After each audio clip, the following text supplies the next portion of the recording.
Hello YouTubers, and welcome back to Go Figure Customs YouTube channel. I have had a request on making a video on how to easily swap out parts on a figure. This is something that I'm kind of surprised I haven't already done a video on. I've talked about it numerous times on the General Geekery podcast, but I don't know that I've actually put a tutorial together for that. So since I've had a request for the video, I'm going to do that. There are two common ways to do this. One is called the boil and pop method, where you heat up water in a microwave and then put your figure in, and the hot water will soften up the plastic, and then you can take your figure apart. That was how I used to do it for a long time. In my customizing area, I had an old microwave. I eventually got rid of that and moved to like a dorm room microwave, something smaller. But it's not very efficient, and if you're heating up a figure, not for customizing, but if you're heating up, because a lot of the new figures are very stiff when you get them out of the package, and you want to loosen the joints so you don't break them, and it's for your collection, you don't want to do boil and pop because the hot water can make the paint run. I recommended this technique to somebody, and they did it on the Iron Man 2 figures, and they had paint fade from that. The paint came off the figure, and they were very pissed. And I don't blame them. Those were some pretty fucking cool figures at that point in time, and still are, honestly, to this day. Those are the best 4-inch Iron Man figures that have ever been made. So what I do recommend is a hairdryer. I just have whatever my mom bought me because I told her I need a hairdryer, and this is what she got me. So any hairdryer will do. I have seen people recommend heat guns. I don't recommend a heat gun because that temperature is too high and can actually melt your figure. So I don't recommend heat guns, but a blow dryer. Mine has hot, warm, and cool settings and high and low.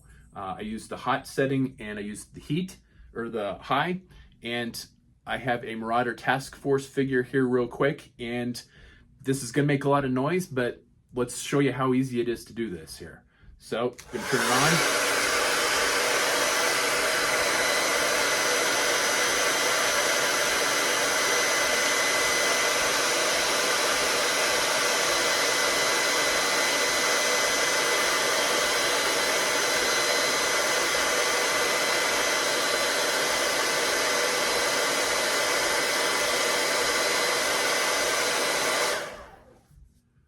There we go.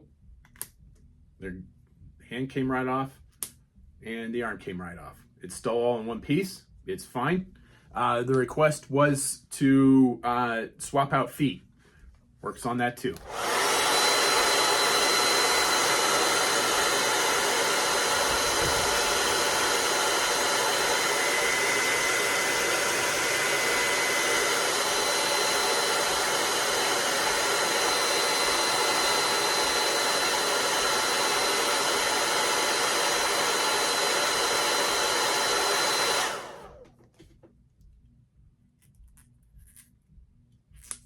There you go.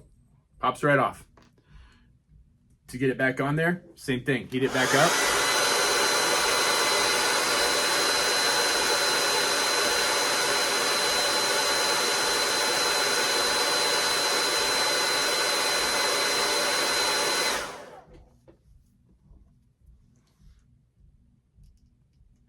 And it goes right back on there.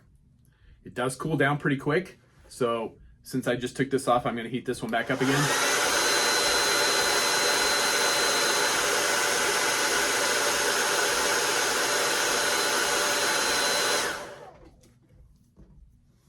And put that back on, and we're going to heat up the arm.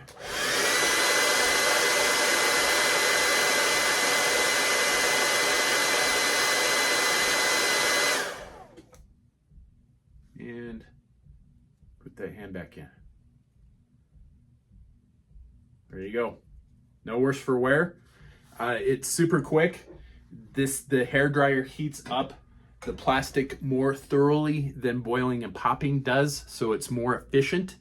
I have seen other people that you probably know still recommend the boil and pop, but I do not recommend the boil and pop because it can make your paint fade.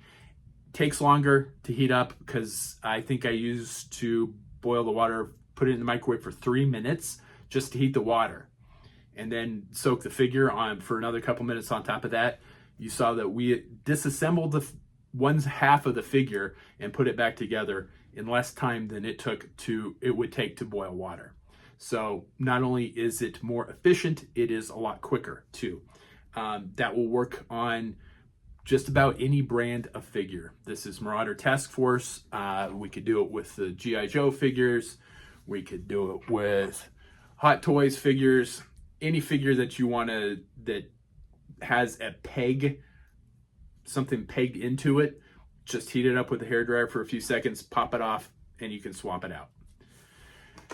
One of the other things that I like to do with the hairdryer, you've seen my customs, no doubt, and you know that I like to make a lot of female customs. I am looking for stuff here that I don't have handy. So one of the things that I like to do for, like, this is just a regular plate carrier. If I wanted to form fit it to my female figure, I would heat this up until it's very soft, form fit it to the figure, and then run it under cold water, and it will retain that shape. So there's also another little tip and trick for you, so you get a 2-for-1 video. Hopefully that is a very simple process for you. This is one of the things I think I've talked about, customizing tools that you didn't know that you needed. One of those is Dremels. Another one is Super Glue Accelerator. Airbrush for me is something that I can't live without. An X-Acto knife, and now a hairdryer. I use a hairdryer on almost every custom that I use or that I make. One of the other things that a hairdryer is good for is to help you dry paint. So like this guy right here, I primered him and then airbrushed him black, but I did really heavy coat of the black and just wasn't drying fast enough for me. So I got out the hairdryer, put it on the low setting and the medium heat, and just used the hairdryer to dry the paint on the figure. Unfortunately, I don't have the custom that I just finished. I just did a female Night Creeper leader. She had a harness. I heated that. I painted that separate because it was orange, and orange is a bitch to paint. So once I had painted it and sealed it so I wouldn't get paint rubs and paint chips on that soft plastic, I heated it up and then put it on the figure with the blow dryer. So a blow dryer is a very useful tool for your customizing arsenal. I think that's about all I got for this particular tips, tricks, and tutorials video. If you have any more suggestions for videos that you would like to see on customizing or guests for General Geekery, put them in the comments below. And I do get back to everybody, and we do pay attention to the comments and do try and get those guests on the show. And this is an example of that because somebody has requested this particular process. So there you go. And as always, thanks for watching.